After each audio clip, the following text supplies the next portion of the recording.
चलो यहाँ तक क्लियर हो गया सबको। अब थोड़ी कुछ स्ट्रेटेजी समझते हैं आगे की। उसमें क्या है, जब माउथ के अंदर ये प्रोसेस कंप्लीट हो जाएगा, है ना, कंप्लीट होने का मतलब है जब आपने टीथ की स्टडी कर ली, then we will study about the process और the organ that is about the टंग।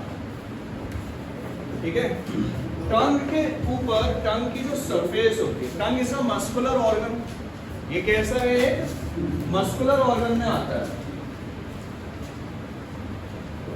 और मस्कुलर होने की वजह से उसकी सरफेस पे क्या होते हैं, टेस्ट बड्स प्रेजेंट है ना। टंग की सरफेस पे क्या होता है, टेस्ट बड्स। टेस्ट बड्स जो होती हैं, इनका काम होता है डिटेक्ट करना स्वीट, सोअर, बिटर और सॉल्टी, इस काइंड के जो टेस्ट होते हैं उनको डिटेक्ट करने का। अब होता क्या है, सपोज ये सरफेस है, if this is a surface, और इसकी सरफेस पे क्या है, बड्स है। So these buds are actually known as papilla. इसको बायोलॉजिकली हम लोग क्या पढ़ते हैं, पैपिला के नाम से जानते हैं। So you can write it down as a papilla. Right? अब है क्या कि जो टंग है हमारी, ये टंग हमारी सरफेस से, इससे अटैच्ड है, राइट? तो इस पोर्शन को हम क्या पढ़ते हैं, पैलेट। यानी कि अगर ये सरफेस है टंग की, लोअर सरफेस, और ये हमारा माउथ का पोर्शन है लोअर वाला, तो this portion is actually known as a palate. इसको हम क्या पढ़ेंगे, पैलेट के नाम से जानेंगे। ठीक है, समझ में आ रहा है पीछे। अब ये जो पैलेट है और जो टंग है, ये हमारी एक मस्कुलर फ्लैप से या मस्कुलर स्ट्रक्चर से अटैच्ड होती है, राइट? अटैच्ड है टंग आपकी, जुबान फिसलती है ना वो बाहर की तरफ, मतलब बोलते समय समझना चाहिए ना हम क्या बोल रहे हैं, फिसलनी नहीं चाहिए, इसीलिए वो एक पोर्शन लगा हुआ है, वो कंट्रोल कर ले उसको। जीभ बाहर निकल के जब लगाया ना है ना, तो ये जो पोर्शन होता है, ये जो फ्लैप है, which is used to attach the tongue from the palate. ठीक, अच्छा एक और इंटरेस्टिंग फैक्ट, टंग को हम लोग क्या कहते हैं बायोलॉजिकली, लिंगुआ के नाम से जानते हैं। ये इसका बायोलॉजिकल टर्म है, ठीक है। तो आप इसको ब्रैकेट में लिख सकते हो, lingua. Now the definition turns into when the lingua is attached with the palate. ये किसी के समझ में नहीं आएगा बाहर, ये आप ही को समझ में आएगा। तो कहीं पे भी अगर टंग के ब्रैकेट में लिंगुआ लिखा हुआ है या कहीं सिंगल वर्ड भी लिखा है तो आप समझ जाइए it means tongue. Now the lingua is attached with the palate with the flap-like structure, all the muscular structure that is known as a lingual frenulum. Lingual frenulum. आ रही है समझ में?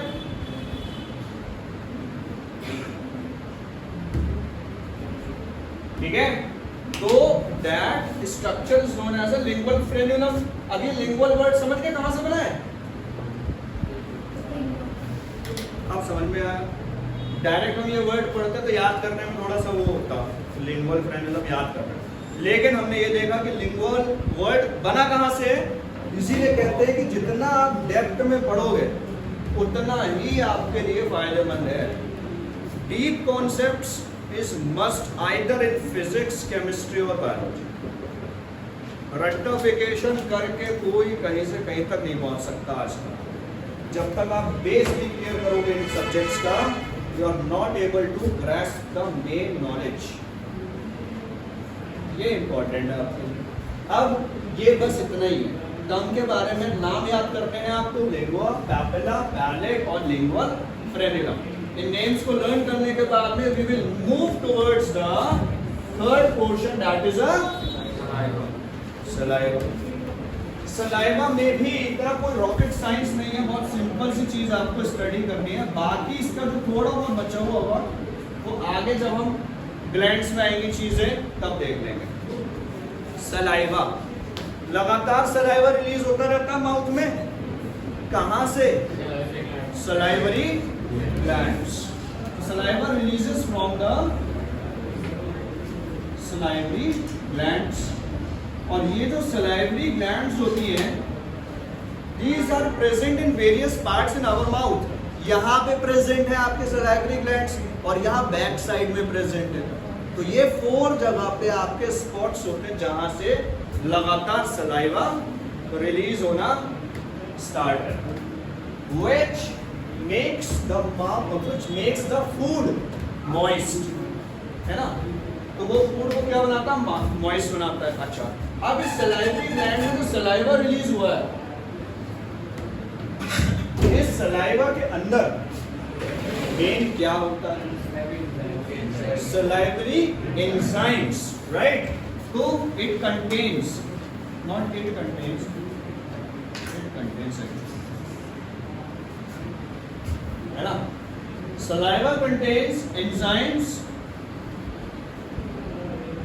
some ions, minerals, water,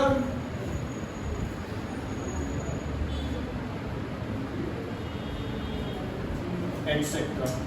main जो role है वो इस चीज का रहेगा, किसका रहेगा? एंजाइम का। और एंजाइम जो प्रेजेंट होता है उसका नाम क्या होता है? Salivary amylase. कौन सा एंजाइम है? Salivary amylase.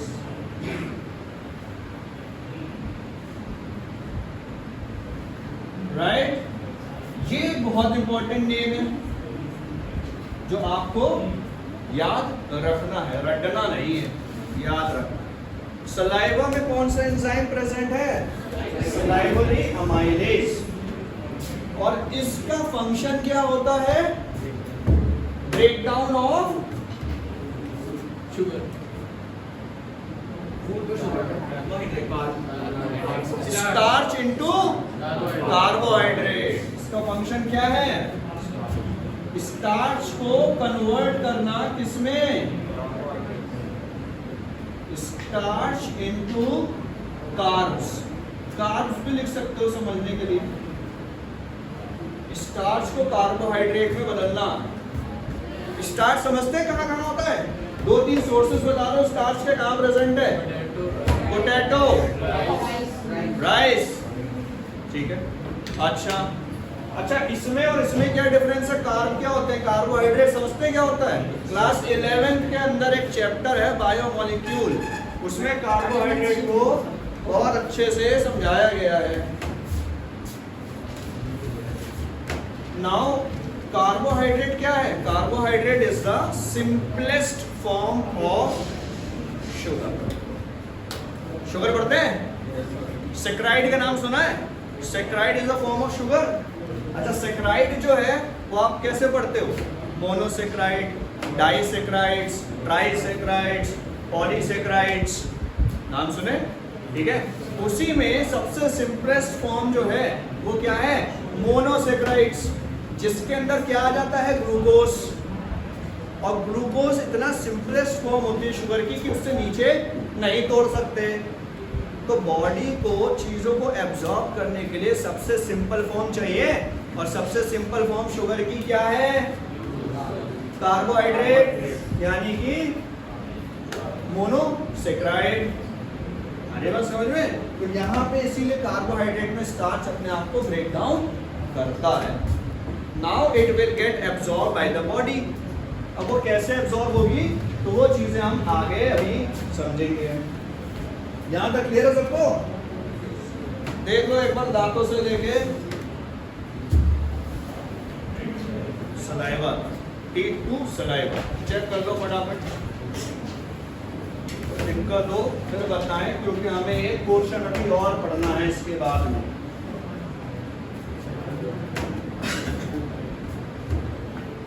बताओ, पीछे खड़े हो। डाइफ्योडोन का मतलब क्या है? यार, इधर उधर देखने लग गए। चलो रिवाइज करो, देखो जल्दी से फटाफट, वापस से देख लो एक बार पूरा सब कुछ। अभी भी लिखा हुआ और अब नहीं करा इसको। लिंगुअल फ्रेन्युलम, द पोर्शन, हल्का सा एक फ्लैप है ना टंग के और पैलेट के बीच में, जो टंग को जोड़ के रखा हुआ है उसे कहा जाता है। क्या चीज? पैलेट, प्लेट नहीं है यार। वो कह रहा हो क्या हुआ था लॉकडाउन में, जब वो होता है डेंगू, प्लेटें, कितनी प्लेटें चढ़ती हैं? तो प्लेटें नहीं, वो प्लेटलेट होती है, और ये प्लेट नहीं, ये पैलेट है। तो ये फ्लोर जो होता है, ये जो फ्लोर है, इसको पैलेट पढ़ा जाता है बायोलॉजी में, ठीक है? इसको हम पैलेट पढ़ते हैं। अच्छा नाउ देख लिया सबने, बाकी थोड़ा सा आप स्टडी कर लेना घर पे। इसके exercise, question answer, assertion reasons और आपके एमसीक्यूज, ये सारी चीजें हम करेंगे जब हमारा एक पोर्शन कंप्लीट हो जाएगा, न्यूट्रिशन इन ह्यूमंस,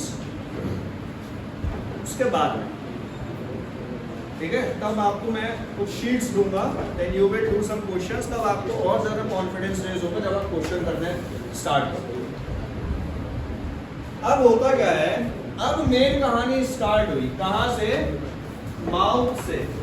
माउथ के अंदर जब आपने तीन चीजें स्टडी करी, नाउ अब है क्या? खाना, यानी कि फूड। फूड हमने अच्छे से उसको च्यू करा, टंग की मदद से उसको सर्कुलेट करा और उसमें सलाइवा मिला दिया, उसका स्टार्च ब्रेकडाउन होगा। इतना हो गया यहाँ। अब ये चीज अंदर जाएगी, ठीक है? जैसे ही फूड, अब बायोलॉजिकली आ जाओ चीजों पे, जैसे ही फूड हमारे किस में आएगा? ये ईसोफेगस, जिसे हम लोग छोटे क्लासेस में फूड पाइप पढ़ते हैं, ईसोफेगस में आएगा। वैसे ही उस फूड का नाम कन्वर्ट होके क्या हो जाएगा? बोलस। यहाँ पे आते ही वो क्या हो जाएगा? बोलस। उसको फूड नहीं पढ़ाएंगे फिर हम लोग, तो कहते हैं पेट में खाना जा रहा है, पेट में फूड जा रहा है, तो छोटे बच्चों का कॉन्सेप्ट होता है। आप बायोलॉजिकली क्या कहोगे? When we chew the food in a mouth, it converts into bolus. When saliva get mix with the, और वो अंदर गया। अब आपने क्या करा? उसको सोलो गया अंदर। अब समझते हैं आगे की कहानी। होगा क्या कि जब ये क्या है? ईसोफेगस है, ठीक है? ईसोफेगस में अभी बोलस कहां पे है? यहां पे है। तो जब हम कोई चीज खाते हैं या हम पानी पीते हैं, तो ये चीज मूवमेंट शो करती है,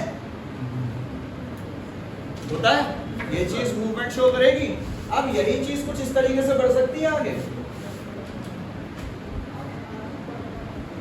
ऐसे दिखेगा। ये क्या है? ये मूवमेंट हो रहा है किसका? अभी फूड निकले ना 2-3।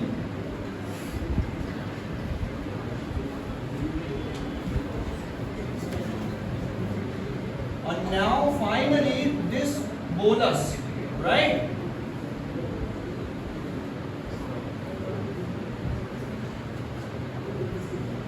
This bolus will move into the stomach.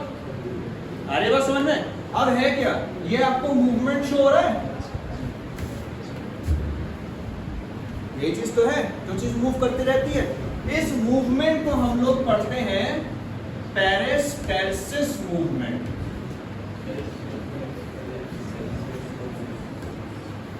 क्या पढ़ा जाएगा? पेरिस्टैल्सिस मूवमेंट और पेरिस्टैल्टिक।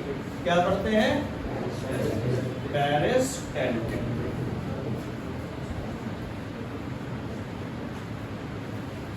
कोई दिक्कत है आता? मूवमेंट समझ गए? बोलस का मूवमेंट माउथ से ईसोफेगस के थ्रू होता हुआ हमारे स्टमक में चला जाना क्या कहलाता है? पेरिस्टैल्टिक। कोई दिक्कत? कोई परेशानी?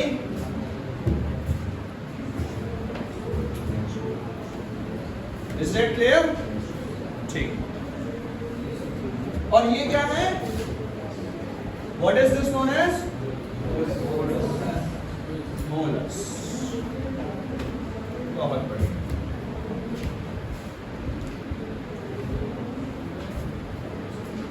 अब समझिए आगे की कहानी। वहां तक करा रहा हूं जहां तक लास्ट क्लास में मैंने बताया था, कुछ मसल्स करके छोड़ दिया था, लेकिन स्टमक के एंजाइम्स नहीं बढ़े थे हमने, नहीं बढ़े थे ना, ठीक है। वहीं तक करके एक बार छोड़ देंगे, फिर इसके नेक्स्ट क्लास में हम चीजों को आगे कंटिन्यू करेंगे। फिलहाल अभी है चीजें। अब होता क्या है कि जब दो अलग अलग ऑर्गन ज्वाइंट होते हैं, जुड़ते हैं, खास तौर से जो हमारे ईसोफेगस से चीजें जा रही, क्या जुड़ रहा है? एक तो हमारा ईसोफेगस जुड़ रहा है,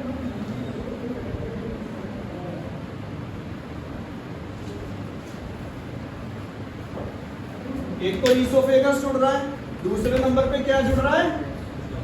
स्टमक जुड़ रहा है।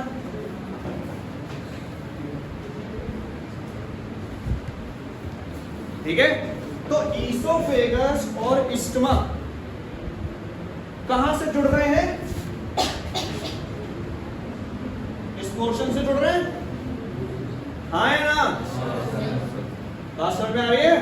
इस पोर्शन से जुड़ रहे हैं। तो इस पोर्शन पे कुछ मसल्स मौजूद रहती हैं जो खाने के बैक फ्लो को रोकने का काम करेंगे।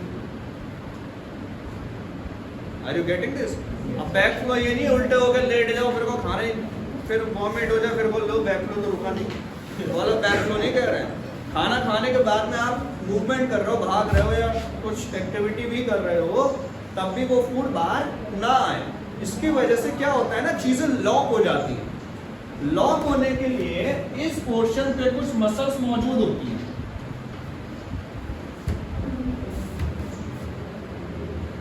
बात आ रही दिमाग में? कुछ मसल्स मौजूद होती हैं। इन मसल्स का काम अभी मैंने आपको बताया क्या है? बैक फ्लो को रोकना। ऐसे हमारे हार्ट के अंदर जहां से कोई भी नर्व कनेक्टेड होती है, उस जगह पे भी कुछ मसल्स मौजूद होती है, वो हम पढ़ेंगे। अब देखते हैं कि आप लोगों को मैं पढ़ाऊं नहीं पढ़ाऊं, क्योंकि लेकिन वो क्लास 11 का कॉन्सेप्ट है। अगर कहोगे तो उसको और डिटेल में समझेंगे चीज़ों को, तो और मज़ा आएगा।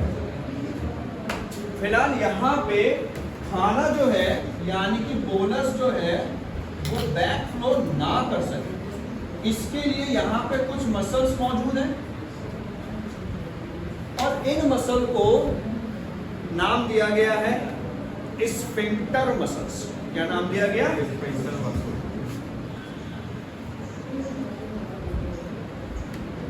Sphincter muscles. और ये जो स्फिंक्टर मसल्स होती हैं, अब ये कहीं पे भी ज्वाइंट हो, कोई भी दो पार्ट अगर ज्वाइंट और वहां पे मसल है तो उसका नाम स्फिंक्टर मसल है।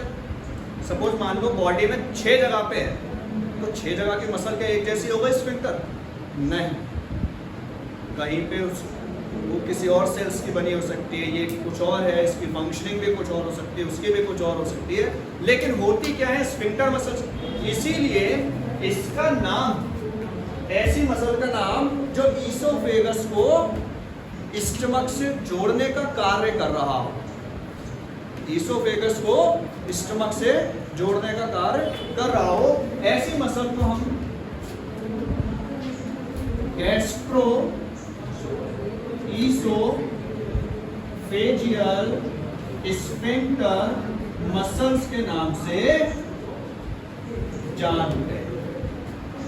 नाम आया सामने? Gastro related to stomach. जोर से बताओ भाई। Gastro related to stomach, oesophageal is related to food pipe oesophagus, और गैस्ट्रो ईसोफेजियल को जोड़ने वाली मसल कौन है? इसीलिए पूरा नाम क्या हो गया?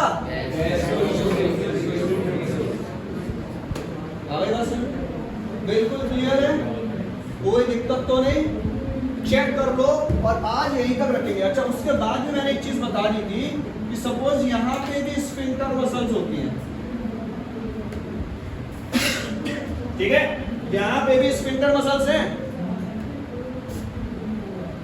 अब यहाँ पे स्टमक किससे जुड़ रहा है?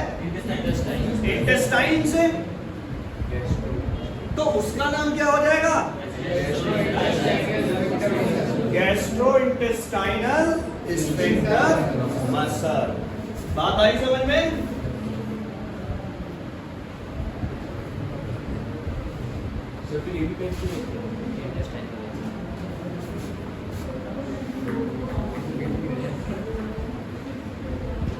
जब तक वो एब्जॉर्ब ना हो जाए तब तक खाने को बैक फ्लो को रोकना है।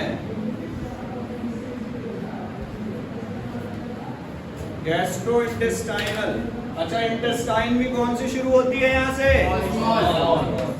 Small. Small intestine is classified into 3 parts. अब आएगा मतलब इसके बाद समझ में आ रही चीजें?